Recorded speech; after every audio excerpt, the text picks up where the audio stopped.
Biopsikologi kesehatan. Pengertian kesehatan.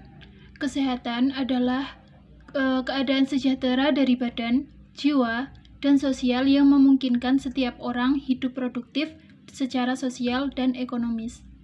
Sedangkan pengertian kesehatan menurut WHO tahun 1948 menyebutkan bahwa pengertian kesehatan adalah sebagai suatu keadaan fisik, mental, dan sosial kesejahteraan dan bukan hanya ketiadaan, penyakit, atau kelemahan.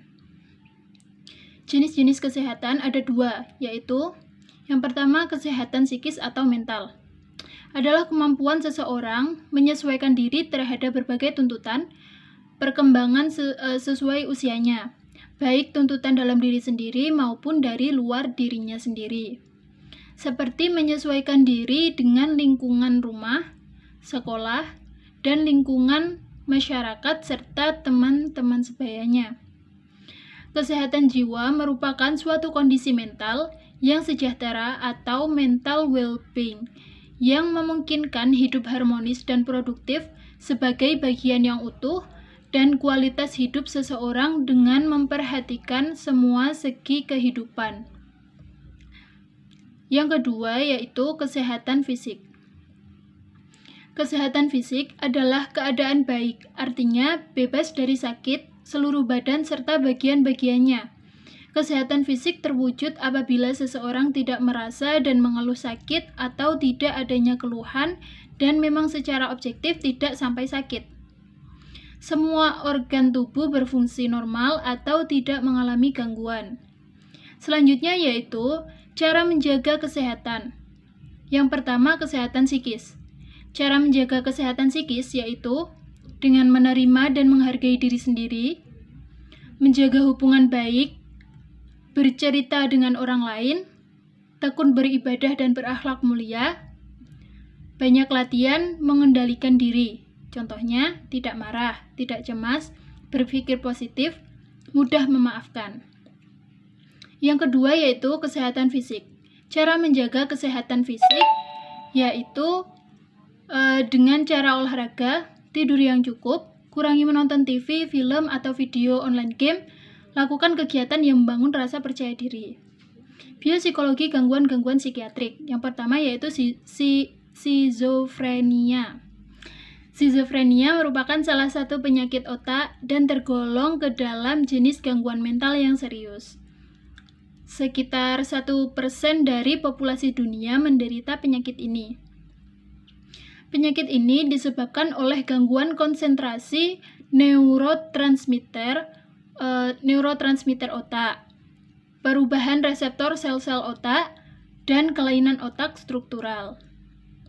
Pasien akan memiliki pemikiran, perasaan, emosi, ucapan, dan perilaku yang tidak normal, yang mempengaruhi kehidupan, pekerjaan, kegiatan sosial, dan kemampuan untuk mengurus diri mereka sehari-hari. Beberapa pasien bersifat rentan dan mencoba atau melakukan tindakan bunuh diri. Orang bisa menderita skizofrenia di berbagai tahapan usia, tetapi gejala penyakit ini biasanya muncul dalam rentan usia 20-30 tahun. Orang yang lebih rentan terkena adalah mereka yang memiliki riwayat turunan skizofrenia dalam keluarga, mereka yang terjangkit virus saat berada dalam kandungan, dan mereka penyalahguna atau pemakai narkoba. Meskipun tidak ada tindakan pencegahan yang memiliki tingkat keberhasilan 100%, namun kemungkinan morbiditas dan kambuhnya penyakit ini bisa dikurangi dengan menghindari penyalahgunaan narkoba. Pilih metode yang tepat sesuai untuk menghilangkan stres, menjaga pola pikir positif, dan luangkan waktu istirahat yang cukup untuk membantu kesehatan mental kita. Penyebab skizofrenia masih belum pasti. Umumnya dianggap terkait dengan lesi pada otak serta masalah genetika dan psikologis. Beberapa studi menemukan bahwa struktur otak dan sistem saraf pusat dari pasien skizofrenia ini berbeda dengan orang normal pada umumnya. Selain itu, sekresi dopamin neurotransmitter di otak dari pasien skizofrenia lebih tinggi daripada orang normal pada umumnya. Pasien biasanya menunjukkan satu atau dua jenis gejala berikut ini. Yang pertama yaitu gejala positif. Gejala positif ini juga disebut sebagai gejala akut, yaitu contohnya delusi adalah memiliki keyakinan yang kuat terhadap suatu hal tanpa dasar yang jelas, tetap teguh walaupun bukti menyatakan sebaliknya dan tidak bisa dikoreksi dengan logika dan akal sehat. Selanjutnya, halusinasi adalah pasien merasakan sesuatu yang sangat nyata yang sebenarnya tidak ada. Selanjutnya, gangguan pikiran adalah pikiran tidak jelas, kurangnya kontinuitas dan logika. Yang terakhir yaitu perilaku aneh, berbicara dengan dirinya sendiri atau tertawa secara tidak terduga atau bahkan berpakaian dengan cara yang aneh. Yang kedua, gejala negatif. Gejala negatif juga disebut segala gejala kronis. Contohnya yaitu pertama, penarikan sosial, menjadi tertutup, dingin, egois, terasing dari orang lain. Yang kedua, kurangnya motivasi, hilangnya minat terhadap hal-hal di sekitarnya, bahkan kebersihan pribadi dan perawatan diri. Yang ketiga, berpikir dan bergerak secara lambat. Yang keempat yaitu ekspresi wajah yang datar. Selanjutnya yaitu pengobatan terhadap skizofrenia. Dokter mungkin menyarankan pengobatan berikut ini kepada pasien. Yang pertama yaitu obat. Obat bisa mengurangi atau menghilangkan gejala positif dari pasien secara efektif. Misalnya delusi, halusinasi, dan pikiran yang tidak teratur. Obat juga bisa mengendalikan kecemasan dan membantu pasien untuk kembali ke kehidupan nyata.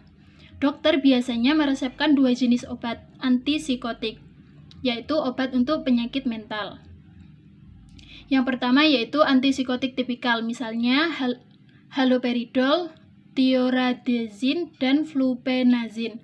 Dan antipsikotik atipikal, misalnya clozapine, respiridon, dan olanzapin. Yang kedua yaitu pengalaman adjuvan atau rehabilitasi. Rehabilitasi bisa membantu dan melatih pasien untuk menghadapi dan mengelola kehidupan mereka sehari-hari, tergantung pada kondisi tiap individu. Para ahli medis profesional akan menetapkan program pengobatan yang sesuai bagi diri pasien. Misalnya, pelatihan perawatan diri yang termasuk kebersihan diri, memasak, keselamatan rumah tangga, adaptasi terhadap masyarakat, dan penggunaan uang. Pelatihan kemampuan kerja, manajemen stres, dan keterampilan interpersonal dengan anggota keluarga lainnya. Psikologi emosi. Emosi adalah perasaan intens yang ditunjukkan kepada seseorang atau sesuatu. Emosi dapat ditunjukkan ketika seseorang itu merasa senang mengenai sesuatu atau marah kepada seseorang atau takut terhadap sesuatu. Pengaruh emosi terhadap memori, keadaan emosi atau afeksi cukup berpengaruh terhadap kognisi. Pengaruh emosi terhadap memori dapat dikelompokkan menjadi dua, yaitu yang pertama kesesuaian dengan suasana hati. Maksudnya yaitu adalah seseorang itu lebih mampu mengingat informasi yang cocok dengan keadaan emosinya pada saat mereka mempelajari materi tersebut. Atau contohnya, seseorang yang sedang senang cenderung lebih gampang mengingat materi yang bersifat menyenangkan daripada materi yang sedih, dan sebaliknya. Yang kedua yaitu ketergantungan dalam kondisi suasana hati, atau suasana ini dapat menggambarkan bahwa materi yang dipelajari dalam satu suasana hati tertentu akan diingat kembali atau dikenali lagi. Ketika orang itu dites dalam keadaan emosi yang sama dengan suasana hati saat belajar. Mengukur dan memanipulasi suasana hati dapat dilakukan dengan cara eksperimental memunculkan suasana hati maupun dengan mengukur suasana hati secara ilmiah. Memanipulasi suasana hati secara eksperimental dapat dilakukan dalam 5 cara. Yang pertama yaitu adalah secara bebas membangkitkan mental mengenai keadaan emosi.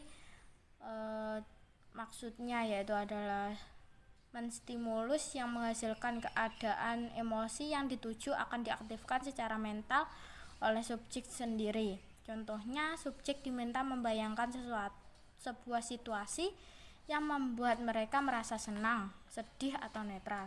Yang kedua yaitu adalah secara terpadu membangkitkan mental mengenai keadaan emosi. Maksudnya yaitu adalah stimulus yang dipakai untuk menghasilkan keadaan emosi tertentu itu adalah teknik Felton, musik, atau film atau cerita. Stimulus itu akan diberikan kepada subjek bersamaan dengan perintah untuk mengembangkan kondisi emosi tertentu. Yang ketiga yaitu dengan cara memberikan stimulus pembangkit emosi seperti teknik Felton, musik, film, atau cerita kepada subjek. Namun subjek tidak dimintai mengembangkan emosi tertentu. Hal ini diasumsikan karena pemberian stimulus itu sendiri adalah sudah otomatis mengembangkan emosi tertentu pada diri subjek. Seperti teknik Felton, musik, film, atau cerita kepada subjek. Namun subjek tidak dimintai mengembangkan emosi tertentu. Hal ini diasumsikan karena pemberian stimulus itu sendiri adalah sudah otomatis mengembangkan emosi tertentu pada diri subjek. Yang keempat yaitu pemaparan subjek dengan situasi yang mengaktifkan kebutuhan tertentu, seperti kebutuhan berprestasi. Misalnya, subjek diberikan umpan balik kinerja yang positif atau negatif, tapi sebenarnya keliru untuk menghasilkan keadaan emosi tertentu.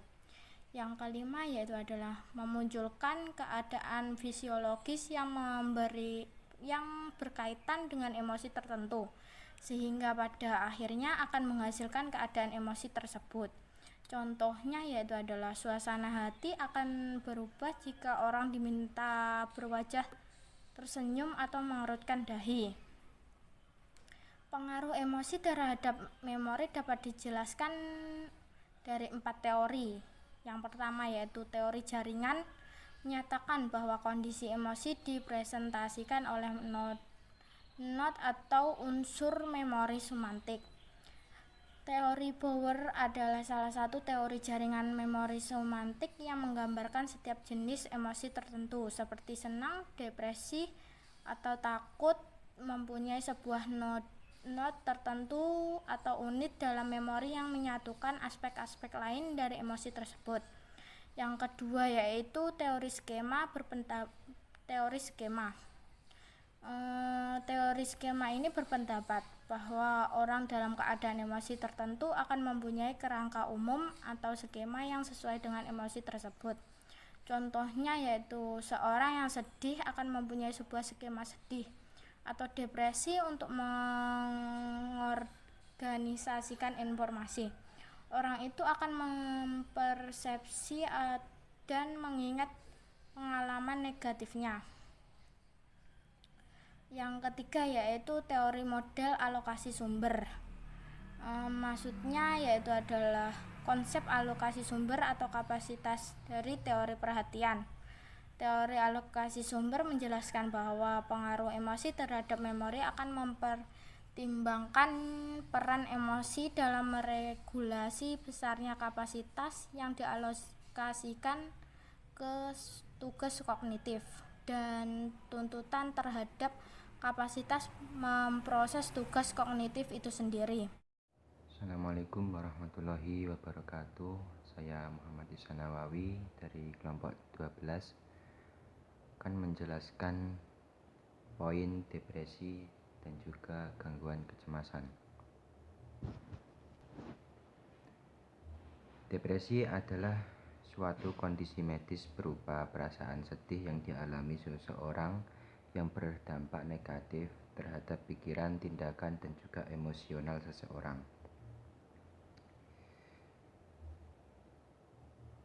Kemudian faktor-faktor penyebab depresi salah satunya adalah faktor psikologis, karena tekanan psikologis seseorang yang berdampak terhadap perilaku yang dialami.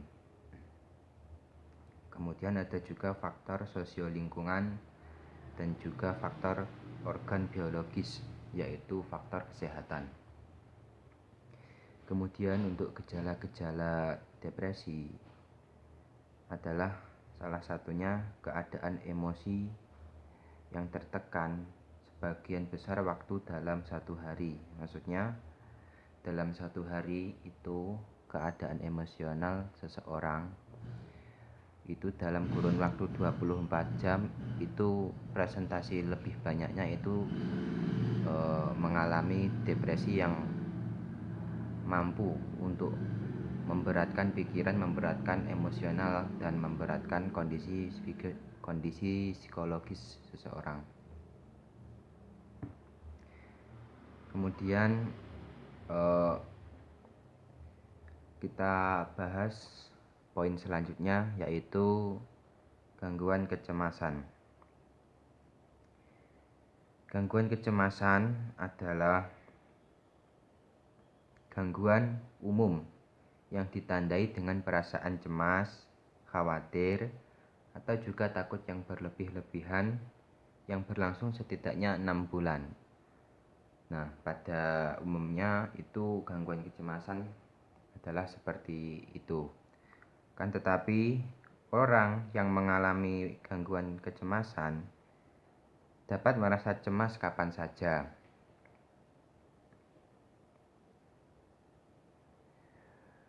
Bahkan tanpa ada faktor pemicu yang jelas, orang bisa merasakan cemas.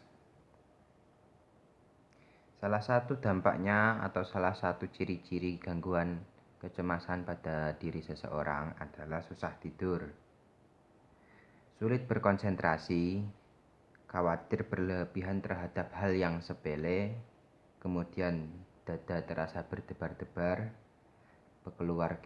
keluar keringat dingin, dan juga mudah lelah. Gangguan kecemasan mempunyai beberapa macam, antara lain gangguan panik. Gangguan panik adalah gangguan cemas yang ditandai dengan munculnya kecemasan berlebihan atau rasa takut yang sangat intens secara tiba-tiba. Maksudnya begini, gangguan panik ini adalah gangguan munculnya rasa cemas yang dialami seseorang yang secara tiba-tiba yang sangat intens. Maksudnya intens itu adalah tidak dapat kita perkirakan waktunya dan juga tidak dapat kita perkirakan seberapa lama gangguan tersebut. Kemudian fobia. Nah, fobia merupakan suatu ketakutan terhadap suatu hal yang menyebabkan orang ini merasakan sesuatu yang sangat membuatnya takut, hingga membuat dada berdebar-debar dan juga bisa membuat si orang ini sampai pingsan. Kemudian ada gangguan kecemasan sosial. Nah, gangguan kecemasan sosial ini juga disebut sebagai fobia sosial. Ditandai oleh rasa cemas yang berlebihan terhadap kondisi sosial sehari-hari, seperti berbicara di depan orang banyak atau menyapa orang lain. Penderita gangguan kecemasan sosial bahkan seringkali menghindari interaksi terhadap kerumunan sosial atau terhadap masyarakat sekitar karena merasa takut dipermalukan